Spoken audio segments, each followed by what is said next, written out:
Cultivation, and in my group, I'll be covering three main areas, which is the definition, the core concept and principles, and how cultivation theory fits into mass communication. So this is the origins and core concept of cultivation theory. So it was developed by a guy named George Gardner in the late 1960s and 1970s.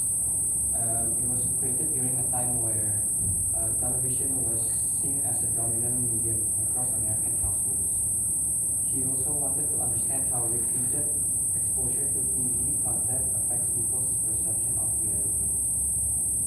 And the most basic definition of this is that it suggests the long term and the repeated exposure to media content gradually shapes an individual worldview, beliefs, attitudes, and perceptions of reality. He also argued that the media does not change attitudes overnight. Instead, the effects happen slowly, subtly, and accumulate over time. The theory focuses heavily on television because it was considered a centralized system of storytelling, and because everyone watched it and everyone was exposed to similar narratives.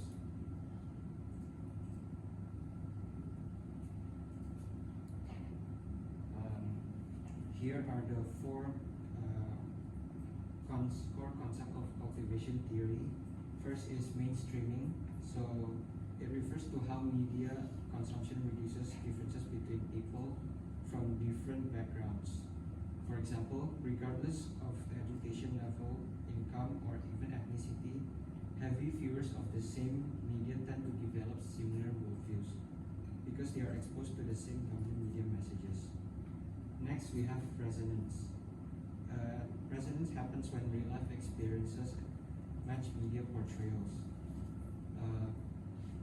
Examples include someone may live in a high-crime neighborhood who also watches crime shows, may have their fears amplified. And also the media portrayal resonates with their daily life and intensifies cultivation effects. Next is the cultivation. So media cultivates shared perceptions of reality over time, subtly shaping our understanding of the world.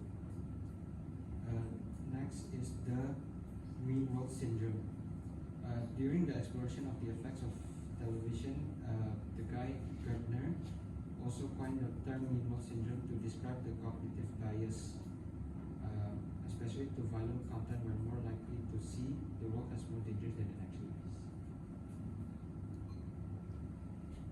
Moving on to the theoretical significance, expanding media effects research. So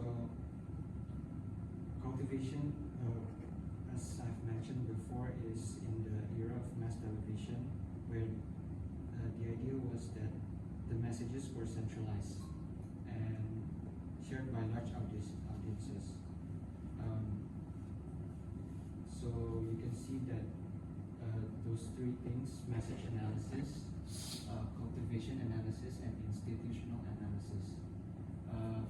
It introduced a comprehensive multi-level analytical framework, the message system analysis, studying the content of the media, examining how content influences audience perception.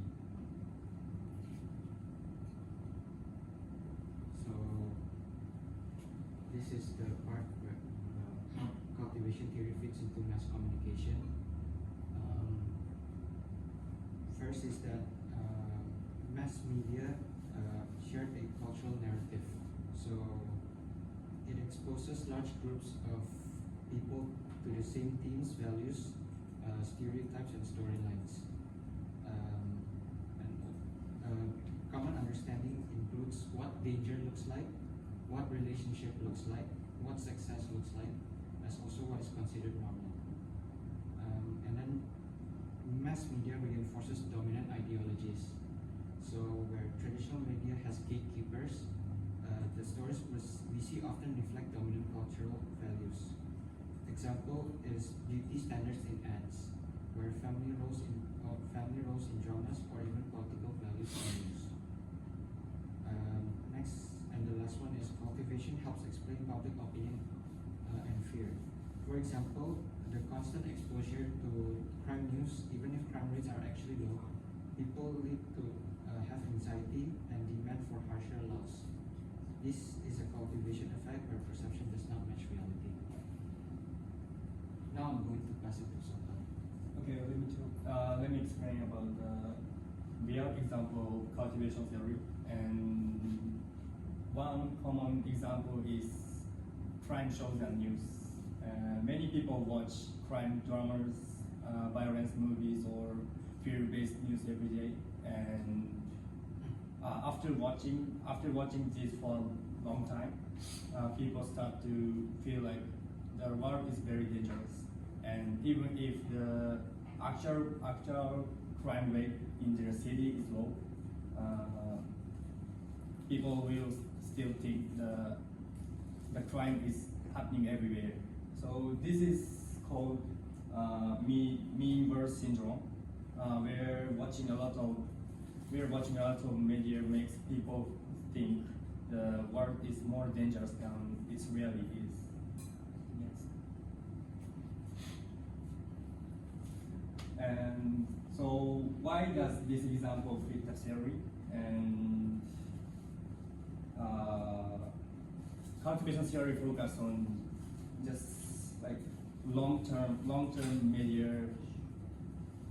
media exposure, not short-term. So people don't suddenly become scary after watching one episode. But if people watch like crime content every day for years, the repeated message start to shape their worldview. And so media makes a kind of pattern, and the brain start to believe this pattern is reality. And in this case, the pattern is like violence, danger, crime, and fear. So people may think maybe my neighborhood is unsafe, or my strangers are dangerous. So this is how media slowly cultivate our certain belief.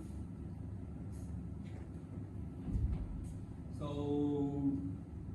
I'll talk about the advantage of cultivation theory. It's slow and long-term influence very well. Like most theory focus on like short-term effect, but cultivation theory shows how media shapes us over many years. And second, it helps us social issue like fear, stereotype, and why people have wrong ideas like society, health, and fear. And third, cultivation theory also influenced in recent studies. So the same things is happening not only on TV but also like social media like TikTok and Instagram. While there are some weaknesses as well. First, it was created during TV era, so it just focused a lot on television. So today, some people use like many different types of platforms like TikTok and Instagram. So some people say this feels like a bit old. And next, not everyone is influenced the same way. Some people watch crime shows but don't feel scared at all. So it depends on personality, life experience, and media habit. And last, it is sometimes difficult to distinguish between like this is influenced from media or this is just came from real life experiences. So yeah, this is quite difficult to distinguish between media or real life experience.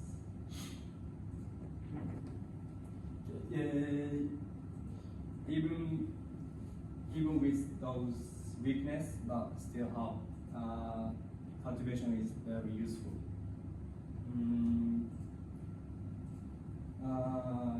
First, it reminds us the media has a strong social impact, especially when the same message is repeated again and again. Second, it shows why media literacy is important. People need to understand that what they see in media may not always match real life. And third, it helps explain why public opinion is sometimes different from actual statistics. For example, people feeling unsafe even when crime rates are low. So this theory helps us be more aware of how media shapes our overview.